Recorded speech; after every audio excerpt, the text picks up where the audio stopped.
Well, this could be it. There's a very good chance that the Bank of Canada's next interest rate announcement is that point where even bullish real estate agents like me have to admit that we could be in for a full market crash here in BC. And I'm not only going to explain why I think that is, but I'm also going to give you my predictions on what I think each of the possible outcomes of the Bank of Canada's increases could be if the overnight lending rate is increased either 50, 75, or 100 bips. But before I go into telling you about my predictions that will probably tick off a lot of people in the comments because they think a chubby high school educated real estate agent from Surrey, BC that can't even grow a proper beard at 42 years old. Yeah, man.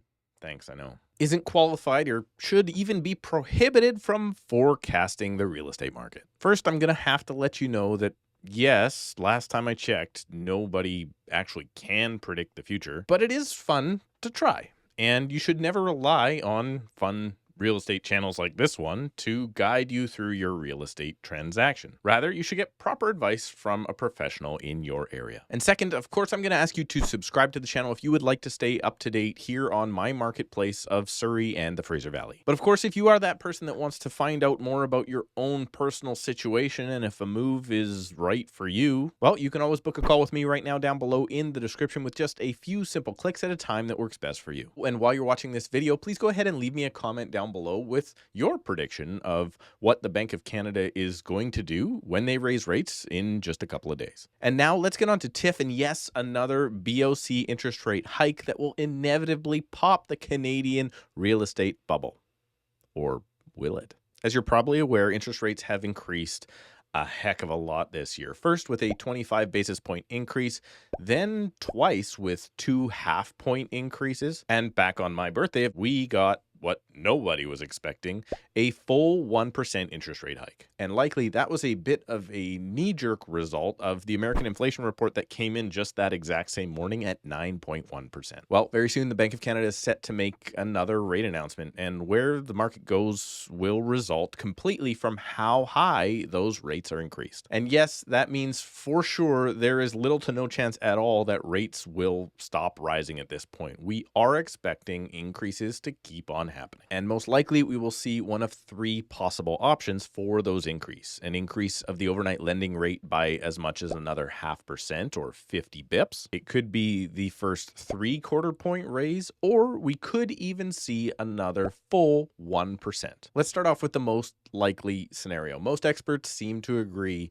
that we are probably going to see a 3/4 point increase, and that would be the first 3/4 point increase that we will see or have seen yet in this rate raising cycle. Now, those experts also predicted that to be the last increase, which turned out to be a full percent. So I don't know how reliable these experts are, probably just as reliable as an idiot like me on YouTube telling you my predictions. But if we see a 3/4 point increase, what are we going to see from that point forward? Well, my thoughts are that we're going to continue to see crazy downward pressure on the market for the foreseeable future. This is because of the obvious. If interest rates increase, buying power of the public starts to erode. They can afford less, and so they spend less on housing. So what we can most likely expect is that 3/4 point increase, and then we should expect a continued decline in the market and the economy until things start to change. But what happens if we get another 1 full percentage point increase, otherwise known as 100 bips? Well, let's look at the effect of the last 1% increase that we got just in July.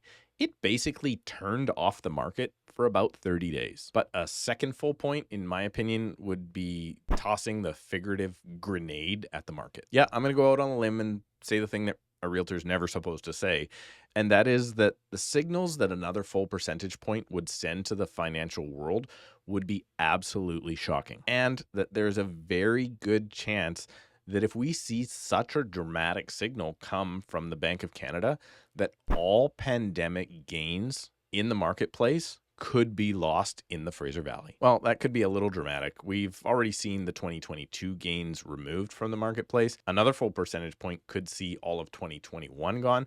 We did see gains in 2020. I don't know if they would erode. But looking back, even the most bearish of all economists late last year predicted 8 25-point increase hikes by the end of 2023. And if we see a full another 1% in just a couple of days, that will put us at 13 quarter-point interest rate hikes by the end of the third quarter of 2022. But if the Bank of Canada decides to take it easy because they think the inflation curve has started to turn back in the right direction, they might only increase interest rates by 50 points. And if they believe that inflation is starting to come under control, then for sure buyers will hit the like button for the YouTube algorithm. Nice. But in all seriousness, my prediction, should we see just a small increase of 50 points, I honestly believe that the market will bottom out within the following 30 to 45 days after the announcement. It's likely that the financial powers then at that point would be telling the world, hey, we're nearing the end of these increases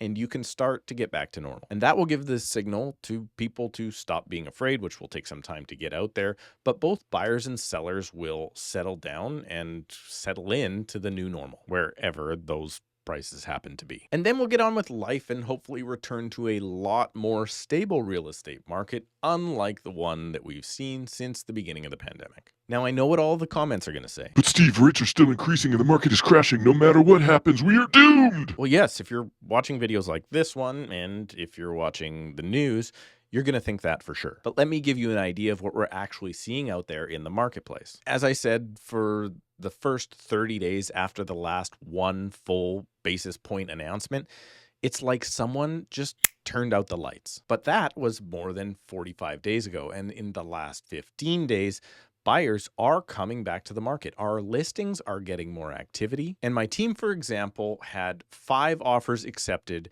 in just the last 7 days.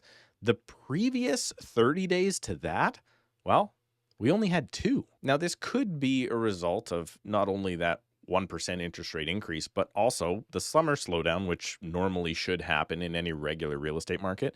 But now we're heading back into the second market of the year, which is the fall. People are coming back from vacation and maybe they're just ready to move on. But I don't necessarily think that that's exactly what's going on. Most realistically, the last 1% interest rate increase did the job that they wanted it to do. If the job was slashing home prices by another 10%. Well, yeah, exactly. Some home prices in the Fraser Valley from the peak are off 30%. And now if you believe in the 1%, 10% rule, properties are now coming back into line with what buyers are expecting to pay as a result of their new higher interest rates. And personally, I feel like everyone is ready for either a 0.5 point or a 3/4 point increase. So a lot of the buyers in the market right now have already kind of priced in those 2 possible scenarios. On top of all that, believe it or not, inventory or the amount of homes currently on the market is declining. And the one thing that I've learned, obviously, as a result of the pandemic is the lower the inventory goes, the more the market stays up. But there is one very interesting side note that I want to leave you with and is worth your consideration. There's a very good chance that if we see a 75% increase or the full 1% in the coming days, that variable rates offered by the banks could be higher than 5-year fixed rates. Because remember, 5-year fixed rate money is tied to the bond market and is not tied to TIF and the big bad BOC. And if that happens, then nothing makes sense at all. And making no sense at all is exactly what the Canadian real estate market is all about. So my guess is that that will likely continue to happen. Again, please go ahead and leave a comment down below. Please subscribe if you haven't already, because only 30% of you watching are actually subscribed to the channel. Click the like button for the YouTube algorithm, and we'll see you in a couple of days.